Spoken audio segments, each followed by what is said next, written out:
झांसी से एक बेहद ही चौंकाने वाला मामला सामने आया है। यहाँ पर दुल्हन ने शादी हो जाने के बाद विदाई के समय ससुराल जाने से इनकार कर दिया और वजह थी 3 शर्तें।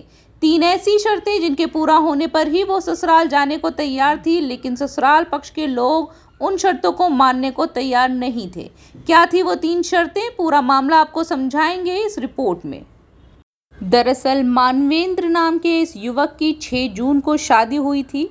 सारे रीति रिवाज और रस्में निभाई गई थी। मानवेंद्र ने अपनी दुल्हन के साथ 7 फेरे भी लिए थे, लेकिन विदाई के समय दुल्हन ने कुछ ऐसी शर्तें रख दी जिसे मानने के लिए मानवेंद्र के परिवार ने मना कर दिया, जिससे नाराज होकर दुल्हन ससुराल जाने की बजाय वापस अपने मुंह बोले पिता के घर चली गई और दूल्हा पक्ष के अरमानों पर पानी फिर गया। इन बहुत सी शर्तों से हम खिलाफ थे। तो हमने कहा कि इस तरह की शर्तें होती नहीं, आप किस तरह की शर्त रख रहे हो, तो उन्हें तुम लोग की शर्तें माननी पड़ेंगी, नहीं तो तुम मंशा क्या रही हुई उस लड़की की मंशा हमारे साथ अन्य थर्ड पार्टी की बहुत प्रेशर होगा, तो लड़की की मंशा नहीं रही होगी।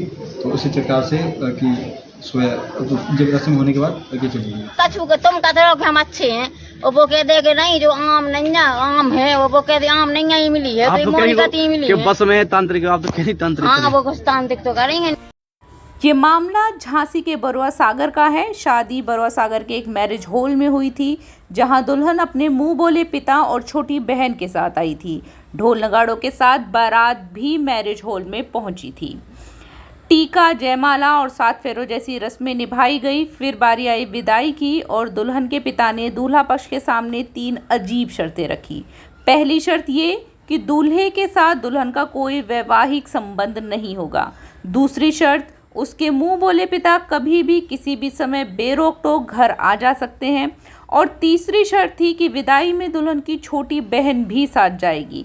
ये शर्तें इतनी अजीब थी कि मानवेंद्र का परिवार शर्तों को मानने को तैयार नहीं था। उधर दुल्हन भी शर्तों को माने बिना ससुराल जाने को तैयार नहीं थी, तो दुल्हन ने डोली में बैठने से इनकार कर दिया और अपने घर वापस चली गई। जैसा कहे, जितनी टाइम कहे वैसा करना। अगर तुम्हें ये शर्त मंजूर है तो ठीक है, वरना ये मकान इस ज्योति के नाम करो और तुम लोग फाड़ी हो जाओ, तुम लोग घर छोड़ के भाग जाओ। तो हमने कहा भैया हम बच्चों को लेके कहाँ जाएंगे, और लड़की की शादी हो गई है तो वो ऑलरेडी उस घर की मालिक है, और उसके नाम तो जब शादी हो गई है तो बहू बन गई है, तो कोई बात ही नहीं है। शादी में मिले इस झटके से परिवार सदमे में है और परिवार के लोग खुद को ठगा हुआ महसूस कर रहे हैं और मामला पुलिस तक पहुंच गया है। ऐसी खबरों के लिए आप देखते रहिए लाइव इंडिया टीवी नेटवर्क।